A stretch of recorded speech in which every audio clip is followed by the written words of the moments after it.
Good morning dear students. I hope आप सभी अच्छे होंगे।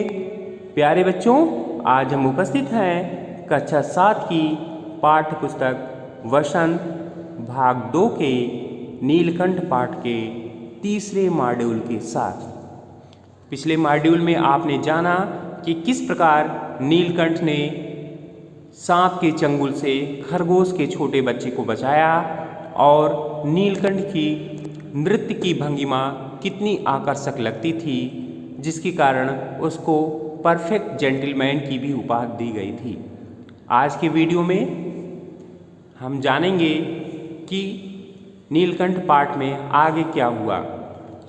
एक दिन लेखिका को नखास खाने से निकलना पड़ा तो बड़े मियाँ ने उन्हें रोकते हुए एक मोरनी दिखाई जिसकी टांग टूटी हुई थी।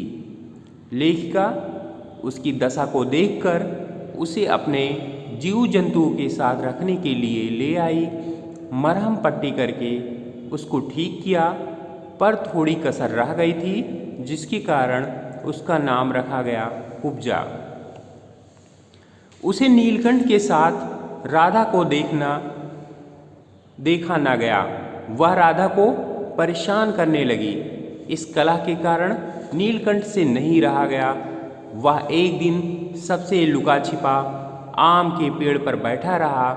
बहुत पुचकार कर लेखिका ने उसे नीचे उतारा, पर धीमे धीमे उसकी चाल में थकावट होने लगी। लेखिका आशा करने लगी थी कि कुछ दिनों में सब में मेल हो जाएगा।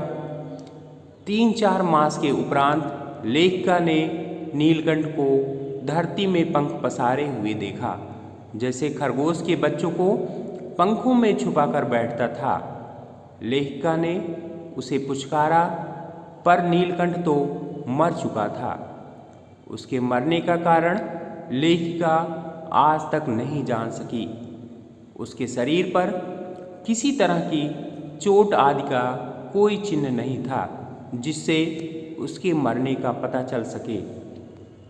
लेखिका नीलकंठ को अपने साल में लपेटकर संगम ले गई।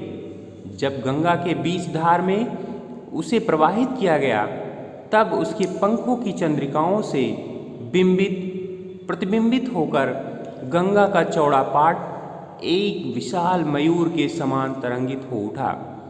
नीलकंठ के न रहने पर राधा तो बेसुध होकर कई दिन कोने में बैठी रही। वह कई बार भाग कर लौट आया था, अतः प्रतीक्षा के भाव से द्वार पर दृष्टि लगाए रहती थी। कुब्जा उसको इधर उधर ढूंढते ढूंढते कजली कुतिया से भिड़ गई और कजली के दांत उसकी गर्दन पर लग गए, जिसके कारण उसे भी ना बचाया जा सका। राधा अब भी अकेली है, लेकिन वह नीलकंठ को बुलाती रहती है। लेखिका कहती है कि इन 3 पक्षियों के द्वारा पक्षी प्रकृति की विभिन्नता का जो परिचय उसे मिला, वह उसके लिए विशेष महत्व रखता है। बच्चों, आज के वीडियो में बस इतना ही। अब कुछ बहुविकल्पीय प्रश्नों के द्वारा आपका मूल्यांकन किया जाएगा। आपका पहला प्रश्न है, लेखिका ने मोरनी के दोनों पंजों की अंगुलियां टूटी होने के कारण उसका नाम क्या रखा? आपके विकल्प हैं का कुब्जा, खा राधा, गा नीलकंठ, घा इनमें से कोई नहीं। जी हाँ बच्चों, गेस कीजिए। वेरी गुड, बहुत अच्छे, आपका अनुमान बिल्कुल ठीक है। आपका सही विकल्प है विकल्प का कुब्जा। आपका दूसरा प्रश्न है बच्चों, लेखिका द्वारा पाली गई कुतिया का क्या नाम था? आपके विकल्प हैं का राधा, खा नीलकंठ, गा कजली, घा इनमें से कोई नहीं। जी हाँ बच्चों, गेस कीजिए। वेरी गुड, बहुत अच्छे, आपका अनुमान बिल्कुल ठीक है। आपका सही विकल्प है विकल्प गा कजली। आपका तीसरा प्रश्न है बच्चों, लेखिका नीलकंठ के मृत शरीर को प्रवाहित करने के लिए कहाँ गई? आपके विकल्प हैं का दिल्ली, खा मथुरा, गा संगम, घा इनमें से कोई नहीं। जी हाँ बच्चों, गेस कीजिए। वेरी गुड, बहुत अच्छे, आपका अनुमान बिल्कुल ठीक है। आपका सही विकल्प है विकल्प गा संगम। आपका चौथा प्रश्न है बच्चों, प्रस्तुत पाठ की लेखिका कौन है? आपके विकल्प हैं का महादेवी वर्मा, खा सुभद्रा कुमारी चौहान, गा मीराबाई और घा इनमें से कोई नहीं। जी हाँ बच्चों, गेस कीजिए। बहुत अच्छे, वेरी गुड, बिल्कुल ठीक, आपका अनुमान बहुत सही है। आपका सही विकल्प है विकल्प का महादेवी वर्मा। प्यारे बच्चों, ये तो थे बहुविकल्पीय प्रश्न।